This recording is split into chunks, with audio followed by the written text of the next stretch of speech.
What's up? It's Jesse and Zoe, and today we're going to answer some questions.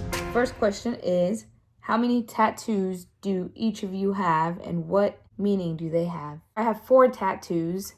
This one is my first tattoo. I got it to represent my love for this woman here. The second one was this one right here, and that says, "Fear will lose." I got that with my sister, my little sister, Cheche. She has "Peace will win," and I have "Fear will lose," which is from a 21 Pilots song. They saved our lives, so we wanted to get that tattooed. My third one was right here, and I got this in honor of my grandma. The most recent one I got was this one. Also, if you know, you know. I got that one with my little sister also because we love The Office. Zoe has how many tattoos, babe? 8. 8 tattoos. She's got The balloon. the balloon right here. Little puss.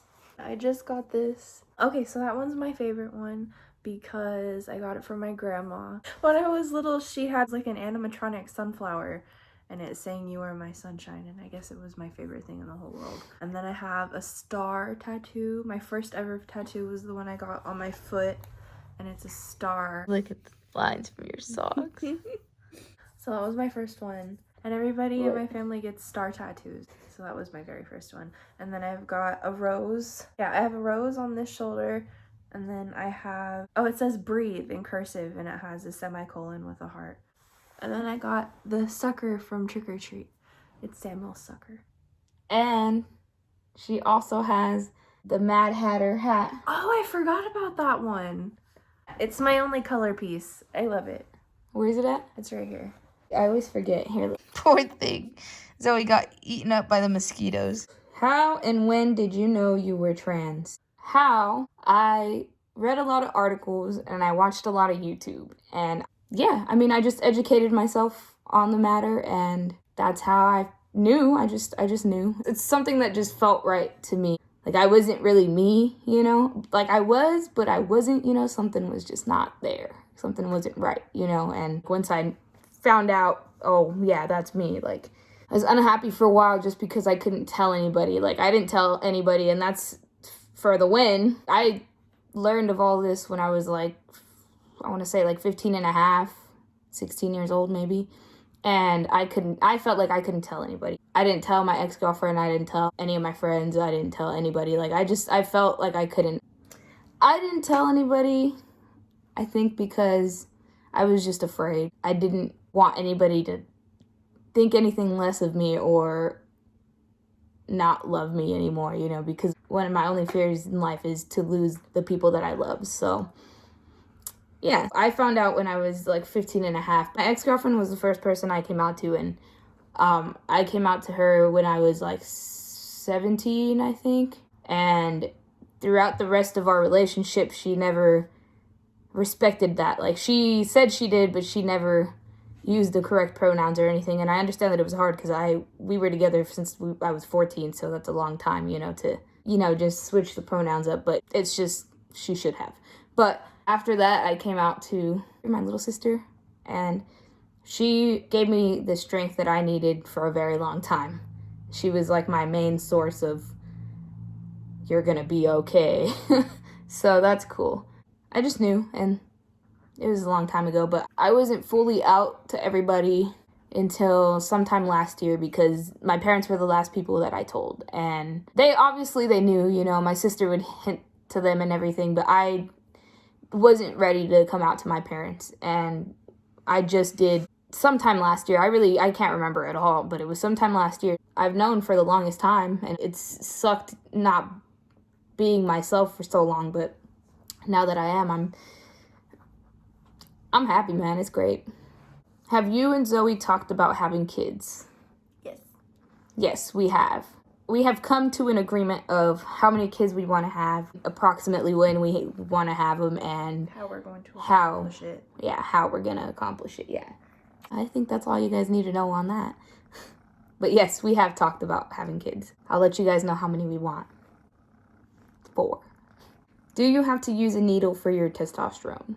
I don't have to use anything because I'm not on testosterone yet. When I do get on testosterone, I do want to go with injections just because the changes come in faster. And that's what I want. Like, I'm tired of waiting. So, and everybody's experience is different, but there are a few different ways that you can get testosterone, and there is injections, there's patches, and there's gel. Those are the ones that I know of. So, There's gel? Yeah, there's a gel. A lot of trans men don't like to use the gel, or they'll try it out for a while or something, but they don't like to use it because the changes don't come as quickly. And also, there's been like some studies where some trans men that use the gel, since they rub it, you rub it into your skin, and that's how it, I'm not sure exactly how it works, but yeah, you rub it into your skin, and because of that, there's been some studies, I guess, where whoever their partner is, it starts affecting them because it's on their skin. Yeah, so it messes with their hormone levels. Yeah, exactly.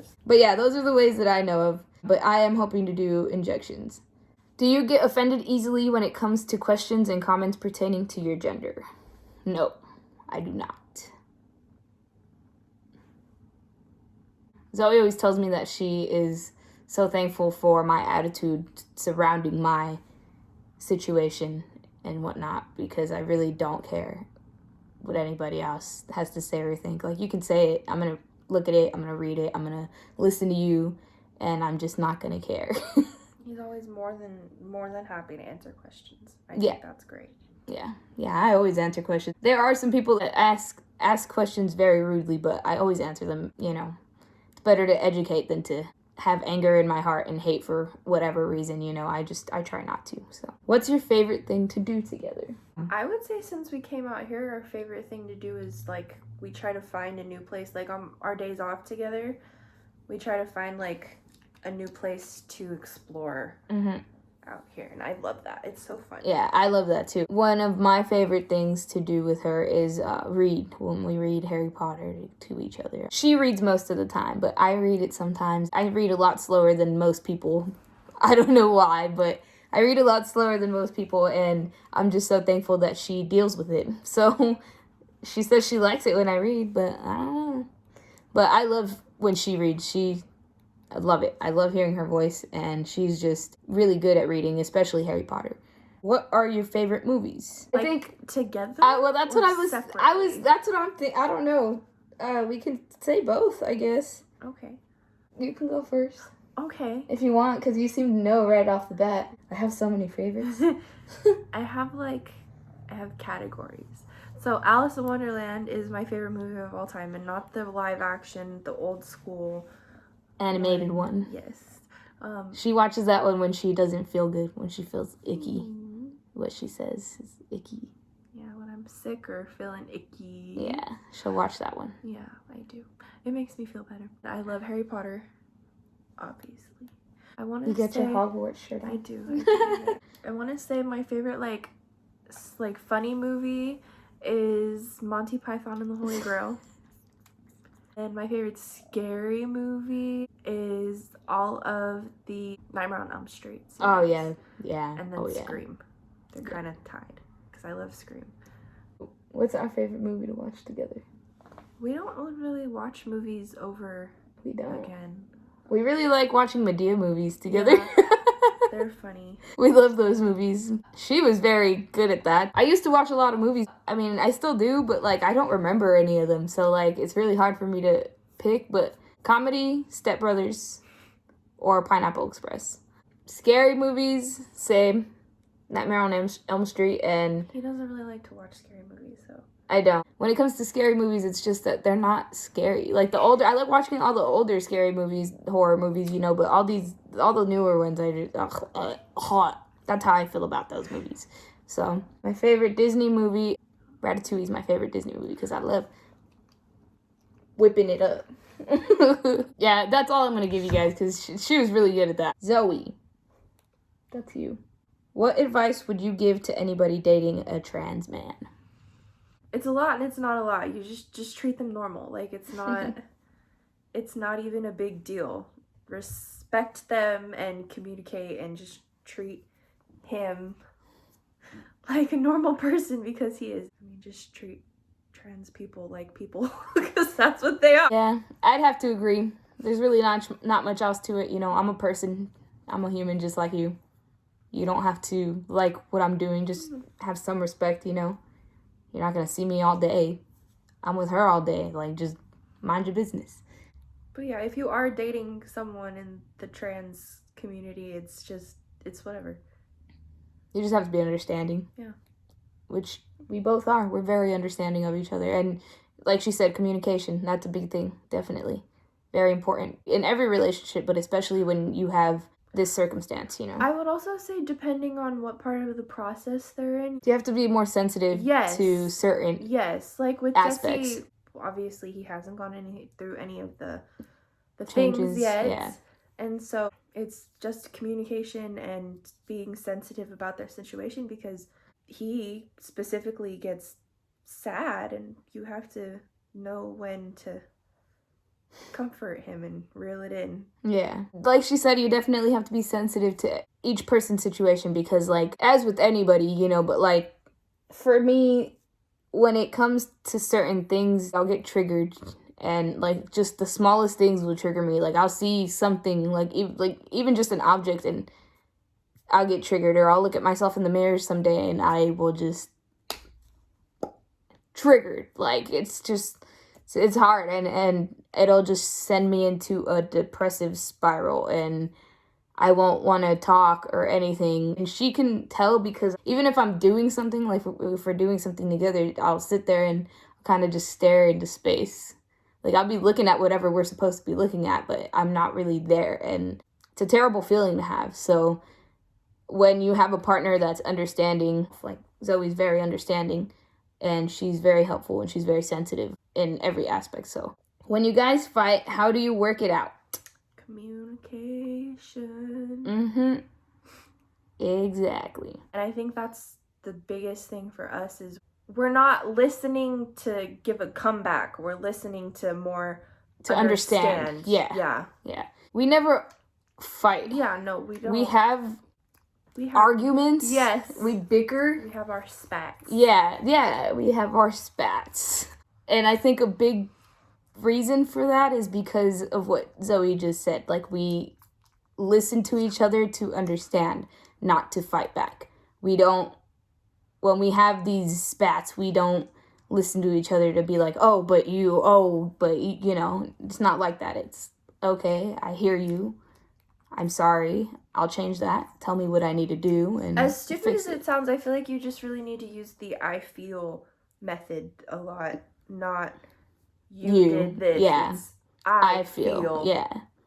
As stupid as it sounds. It actually really works, because we've been together. It's just not placing blame. It's speaking your feelings and trying to get the other. And we always, I feel like in the beginning of every argument, it's always, I'm not trying to invalidate your feelings. Yeah, we really do. It's very important to make your partner understand that their feelings are valid, no matter what. Definitely. That's the biggest thing. Yeah.